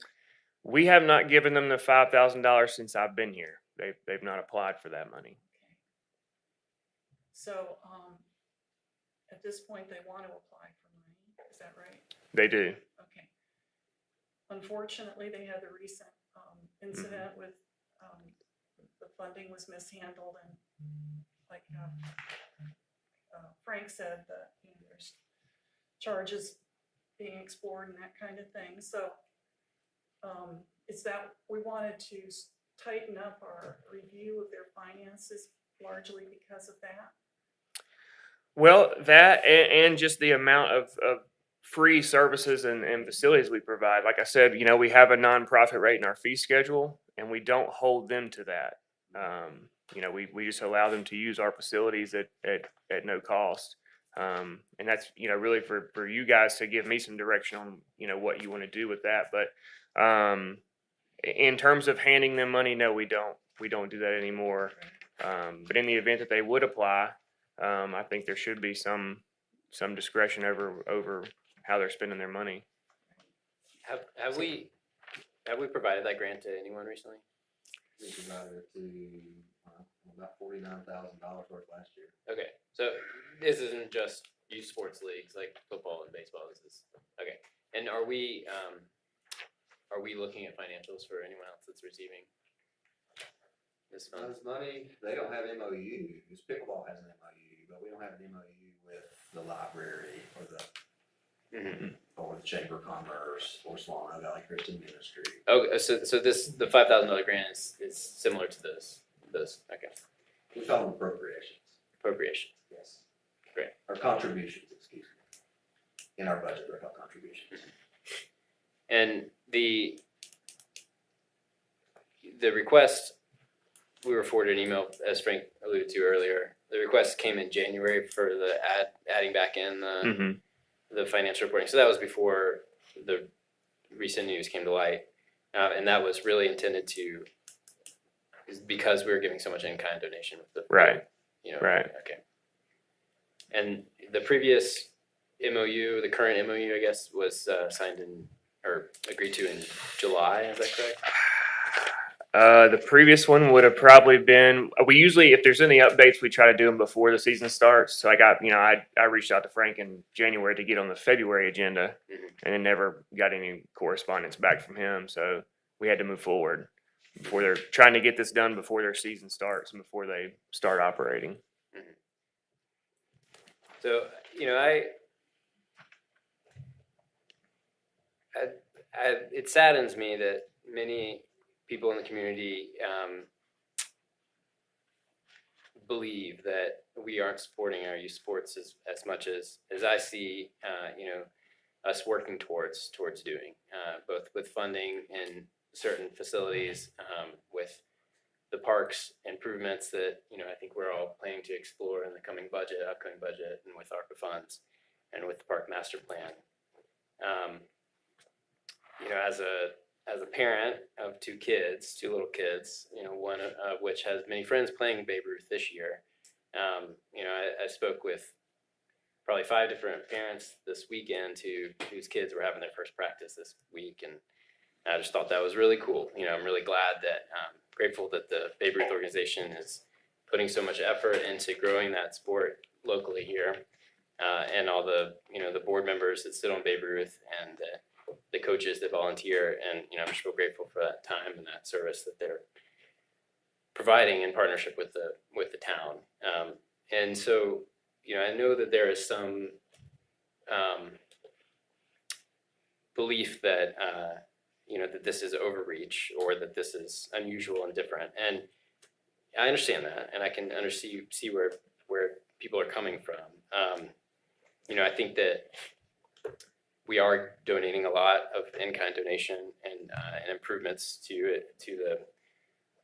the ball fields, and I think that I foresee quite a few more improvements coming soon. So I don't see any reason why we can't proceed with the MOU as presented, and looking forward, or having access to the finances. My one hesitation is that is something that Frank did bring up, and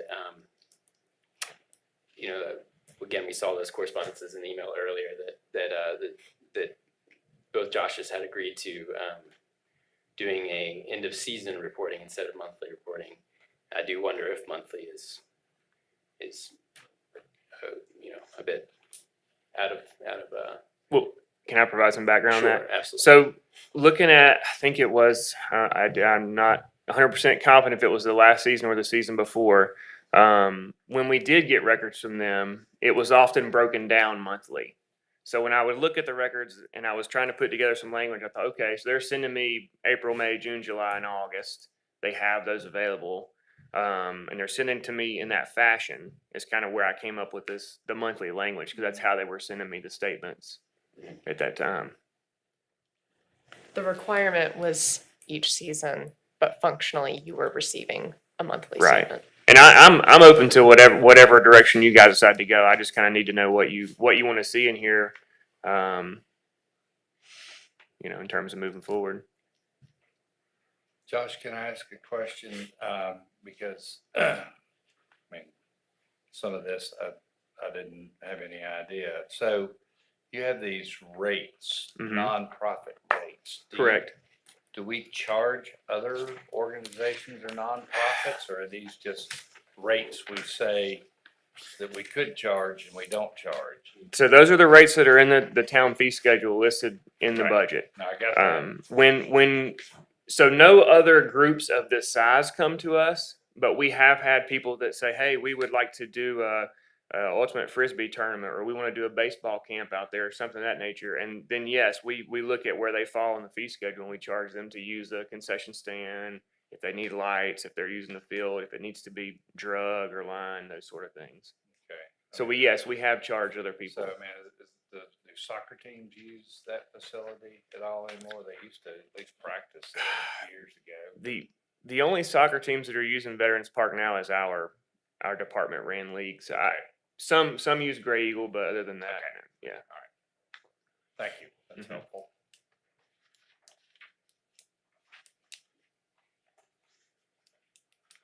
Yeah, I like the idea of just adopting the way that it is presented here. We're giving them money. If in fact there was not a Babe Ruth organization in this town, I'm assuming you would go ahead and provide this. We certainly couldn't do it for $9,000. Right. And the fee schedule would be the same. I mean, if we operated the Babe Ruth League, we'd still have these fields we'd have to maintain, pay for life. Right. They're having to do it, but you know. We're picking still up the paying tab, for it, yeah. But then for $9,000, you know, they do all the work. I think it's a great deal. Well, the just town. just to be clear, we're not giving them a check for $9,000. That's the Right. value. Well, yeah, but I think we need to go ahead and be able to figure some money for these folks, because of the fact that they're doing a lot of work. There's a lot of man hours involved in this thing. Wasn't that the grant application process that they Yes. have available to them, but this time they Yes. chose not to apply the last couple of years? Have they not submitted? They haven't applied for anything, that's, you know, just like what Josh said. Well, I mean, but in January. I haven't seen nothing from them. Well, the grant's currently not open, right? The grants are typically, we open those up in March, so we'll start getting those coming in here soon. They've been made aware of it this time. Okay, they're Every time. aware of it. They are aware. Yeah. So that'd be up to them.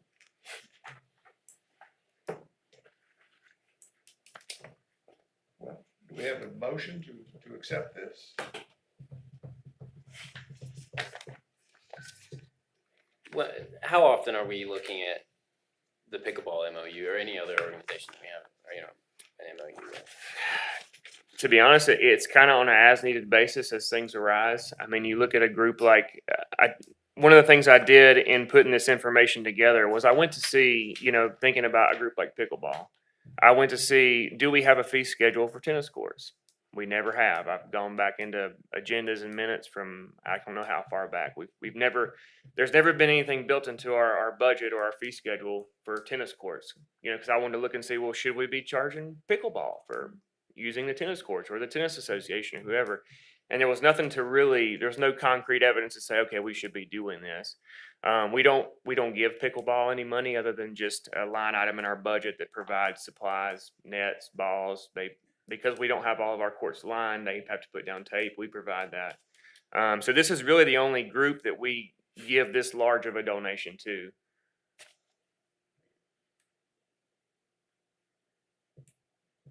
And this group, as what does soccer, as does football, as does golf, they pay. They pay in terms of, I mean, they have a fee. right, they have, yes, Yeah, all these have Mhm. have fees, you know, pickleball and tennis don't, you know. that's correct. Well, I think it's really unfortunate, like Doug said, that communication got a little wonky, I think. I'd really like to see us improve relations with, we all want good things for our kids, right? Every single person involved. And so, you know, I'd be willing to make the motion that we approve this MOU as presented. But I just really want to make sure we do a really good job with communication and improve our relationships. Any discussion? I think Doug alluded to, oh, sorry. Sure. Doug alluded to moving to just a once a season financial review. I'm open to that or monthly, but wanted to bring that back up before we proceed. Yeah, I mean, you know, my biggest hesitation, I guess, is that, you know, we didn't, as far as my understanding is, the current version that in our agenda packet is dated January is slightly different than the last version that they saw. Mhm. And that gives me pause that, you know, we, as Frank said, we didn't give them an opportunity to, you know, to share any concerns. If we're forcing them into an agreement that they haven't really their board hasn't had a chance to review. Maybe I misheard, but I thought maybe they didn't respond to the email with an updated. Right, they were sent this MOU with these issues on January the 11th, and that was the last correspondence I heard back with it. And that's the version that we're looking Right, at. right. With my, I think my email correspondence was, hey, the deadline is January 25th for the February agenda, and I was told they were going to discuss it and get back to me, and that was the. So there weren't. I had heard, and I'm this may be incorrect, but I had heard that there were updates to the version that is currently was in the agenda packet. Oh. As far as I know, what you have in front of you is based off of the email, the communication that I had with their representative.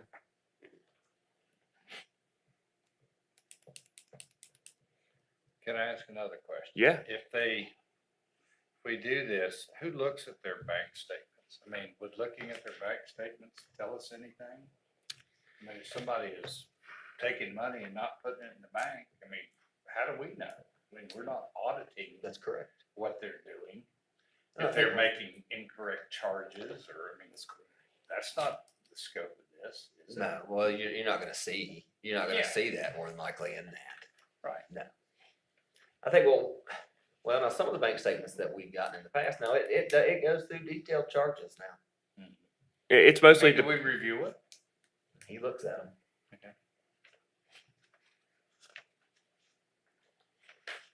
and I can tell you based off of the previous ones, which, not really up for discussion at this moment, but the issues are glaring. I think from a staff perspective, we just wanted to put something in place, and if y'all wanna put something different in place, or even remove that, we just felt like that we needed something in there extra to make sure that we were protected. I see it in 2016 that it was the language in the MOU. Okay. But you were saying you were only getting it monthly. I'm okay with leaving it there. If the financial reports that you get show it running, not month to month, but a running one. So you can see. Exactly. Yeah, I don't, confidently, I can say we've never really gotten a complete picture from the financial statements that we've been provided in the past. The only way I would be willing to say yes to that is if it was that way at the end of the season. Other than that, I would say we need a monthly one.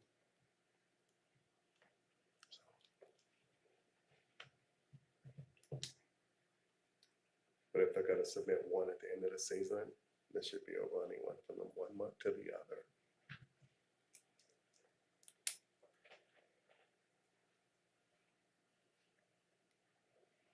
And the pleasure of the board on that, should we follow up with that?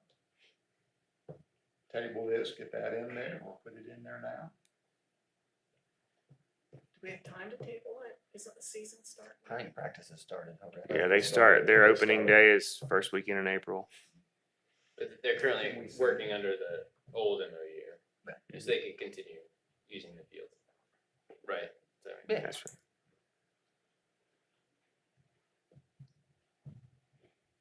It looks like we're either gonna go ahead and modify it to accommodate what Archie's saying, or go ahead and table it to the end and let staff do it.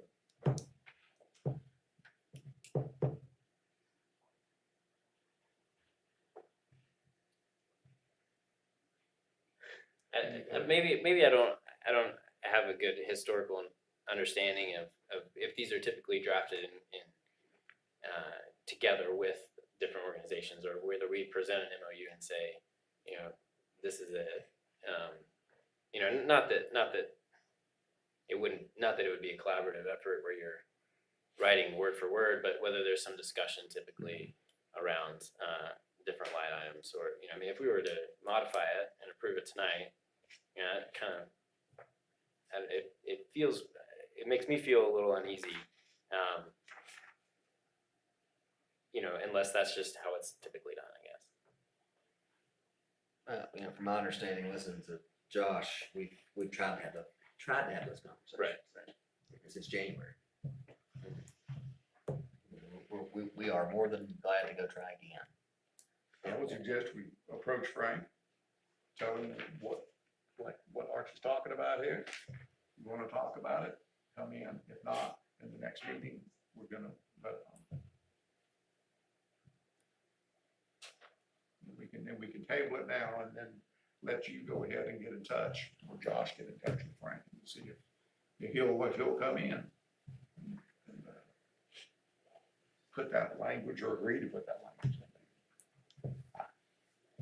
Personally, I really don't think we need to talk about it. I think we just need to put it in there and pass it and go on. That's just my opinion. Well, And if I can provide anything else, I think the main issue with kind of their cause for concern with this and their holdup was they want the pledging of the $5,000 back in there tied to this, and that's just not the way things work anymore. So they have to apply for the grant. Right. Yeah.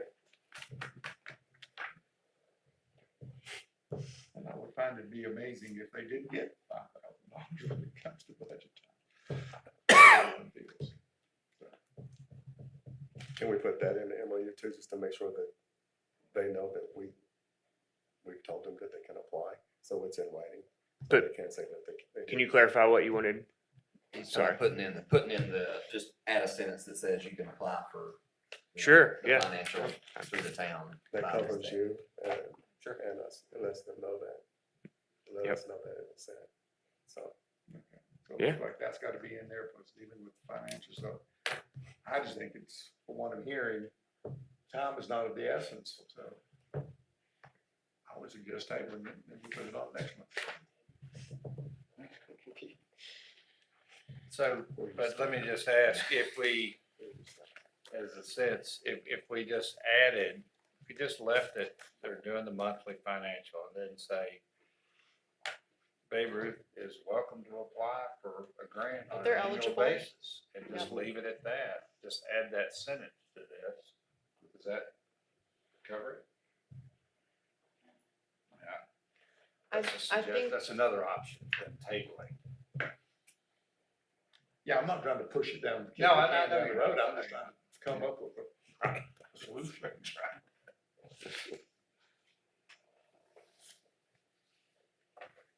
Well, let me do this. I'll make a motion that we amend this by adding a sentence to number 11 that says, Charles U. and Babe Ruth is welcome to apply for an annual grant out of the, whatever the fund is. And see if anybody wants to accept that as a motion. They don't have to accept it, they have to act on the motions made. Okay, well, they have to vote a motion to amend. Yeah, a motion to amend, then once amended, a motion to approve. Okay. Are you satisfied with the monthly? Okay, if that's the case, make your motion. Your motion then is to accept this and add the sentence. My motion is Just to to amend amend it it. by adding that sentence to paragraph 11. And the reason it's okay with me is because this is the one that they read. I don't want to go ahead and change it without them having an opportunity to go ahead and look at it. So I'm okay with that. Okay. All right, so we're voting on the amending of the one sentence. All in favor? Aye. All right, now, a motion to accept it, the amended version.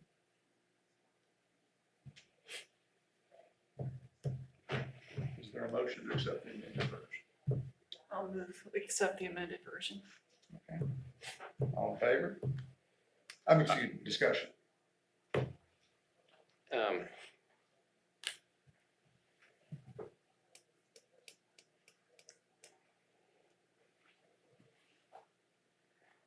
I didn't vote in favor of the first motion because I didn't think that we had spoken to Doug's concern about including Babe Ruth, and I just, it feels messy that there's, they feel like they didn't get to respond, and I hear that the email got sent, but didn't follow up, so I didn't feel ready to move forward.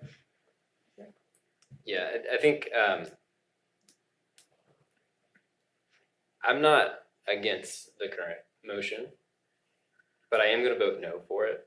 I'll just say that, and because it does feel like the negotiation should be between the park department and Babe Ruth, and I know that the communication has not been great on, and they haven't responded back to you.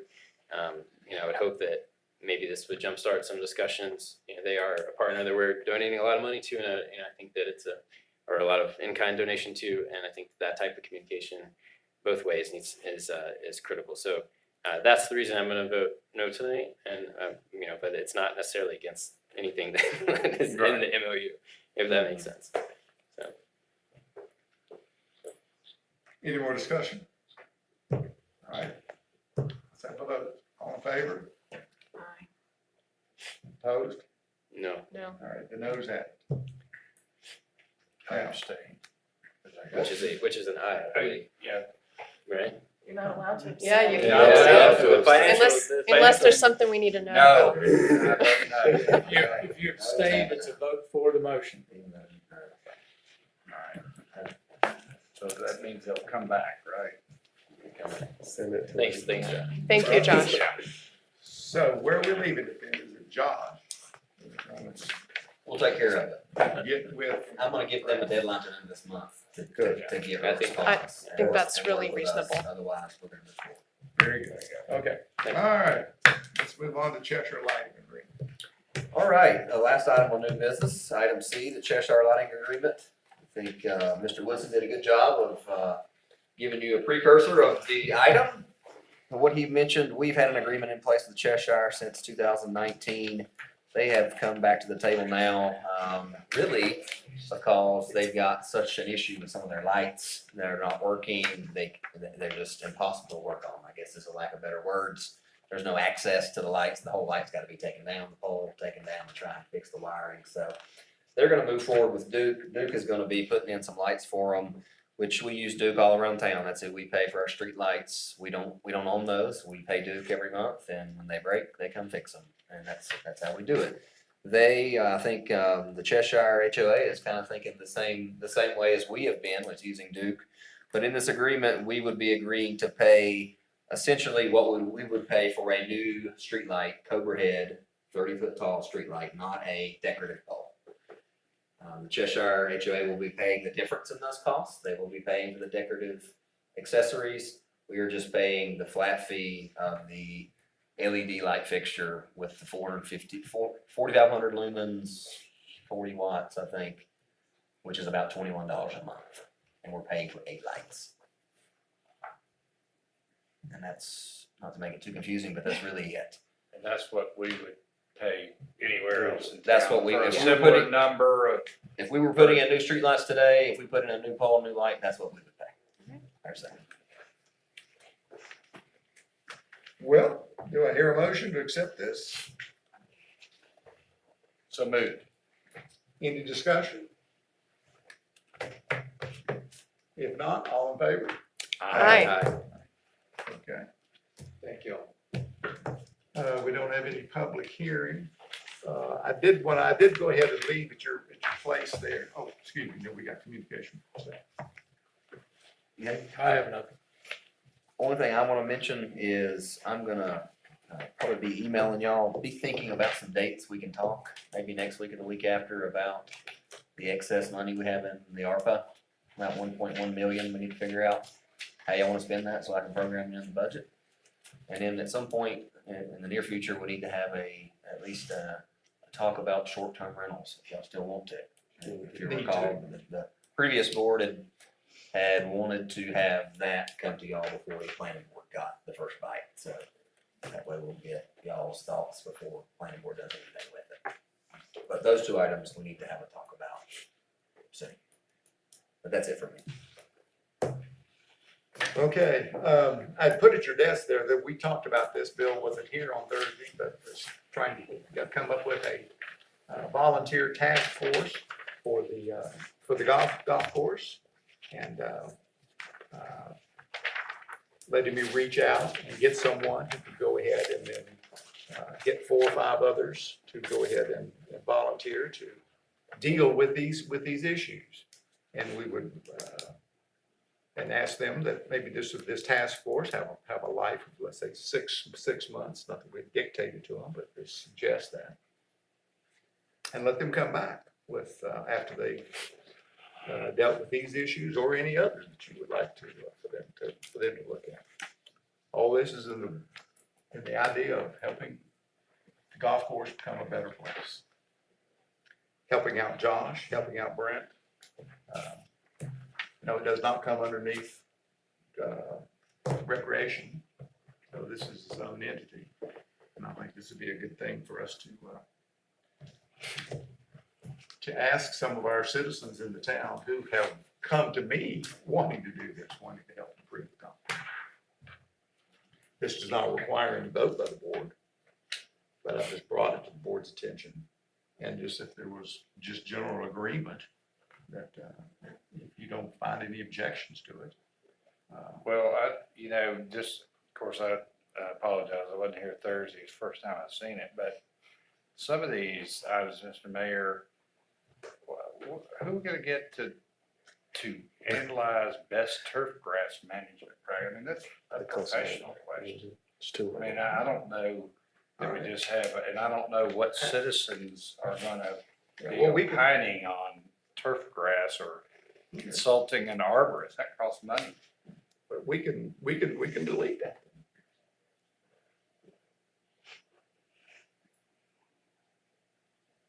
So, but you're proposing just that without, it's no vote and just that this group will just say, group, you go out and do this? Is that? Yeah, just let them be an advisory group, kind of like the beautification committee is. And then they come back, it doesn't happen. You know, they submit a report at the end of, let's say, six months and give this board some ideas about the golf course. And if the board wishes to follow through on them, great. If they don't. But it's just It's the board, I mean, does the board deal with the operation of the golf course? Or bring it to Josh, I do. you know. I mean, bring I it know to you Josh. do, I don't. Yeah. But I think that would help Josh as he is over the golf course. Would this help you, Josh? Yeah, some of this stuff will be beneficial. Now, some of the stuff we already do now.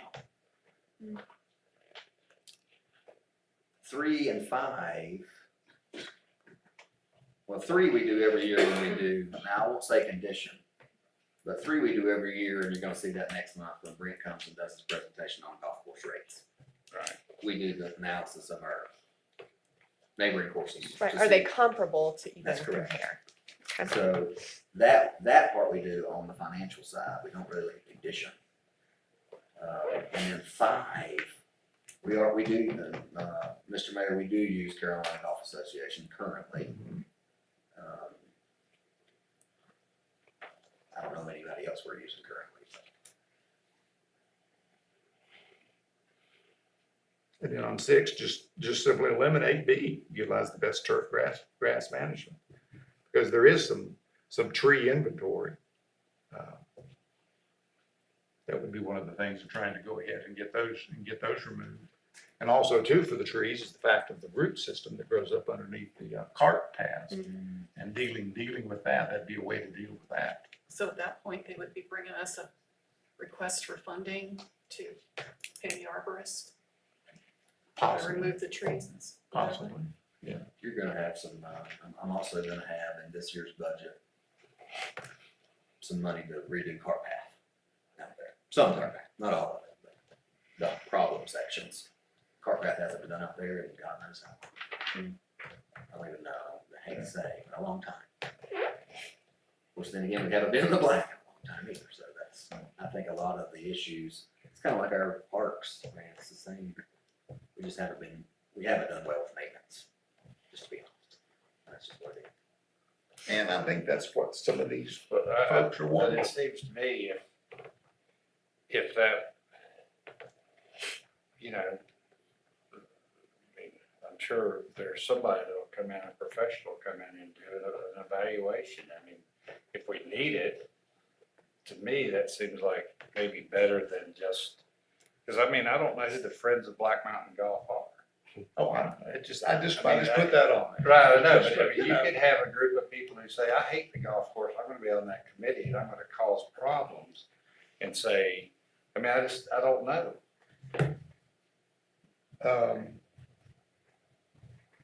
I don't even play golf. But I just think it's a way to go ahead and, you know, the golf course really hasn't had, it doesn't have any kind of long range plans. I mean, the golf course is just there. Well, It I just think kind of goes we can on. instruct Josh to, Josh can instruct Brent to give I mean, do we need His I don't know feedback. if we need a long range golf plan. Well, yeah, I think, for golf course, I think a long range, looking out maintenance wise, what does that look like? Sure. Cart paths, right? Those are big expense. Greens, big expense. Tee boxes, huge expense. Things like that, we try not to think about too much on tee boxes and greens because they're just so astronomical in cost. The cart paths is a big issue. The stream banks have been an issue for a long time, but those are much better than they used to be. And all that stuff's not going in the lake anymore, so that's a good thing. But, we did do the carts. Was it I think it was last budget year. Yeah. So, we have that going.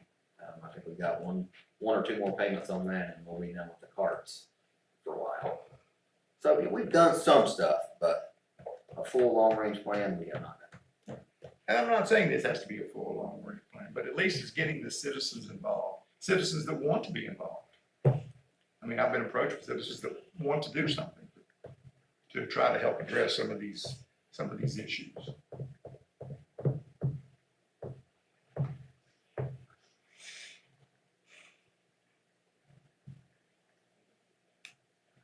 So I asked the board, are y'all for it or against it?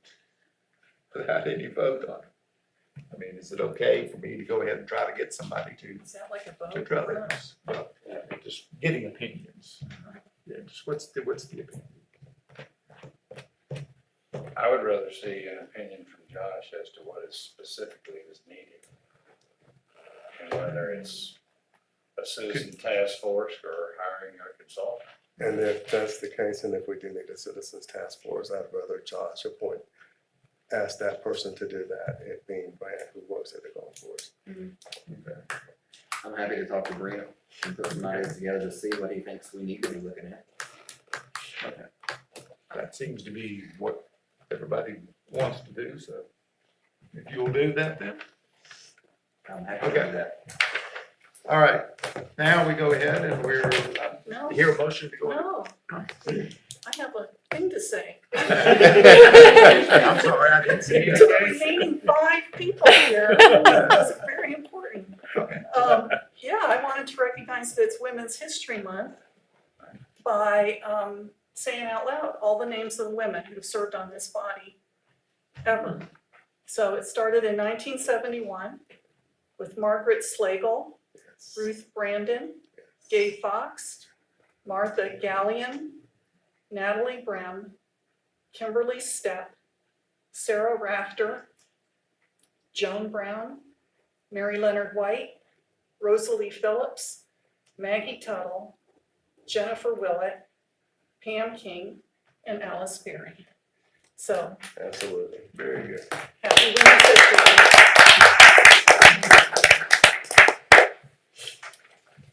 I have a quick communication. I just wanted to say that for the last couple weekends, I have seen dedicated volunteers with the beautification committee working in the town square, and preparing for the summer, and it looks great.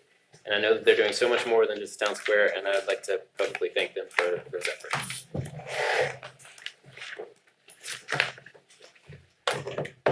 Anybody else?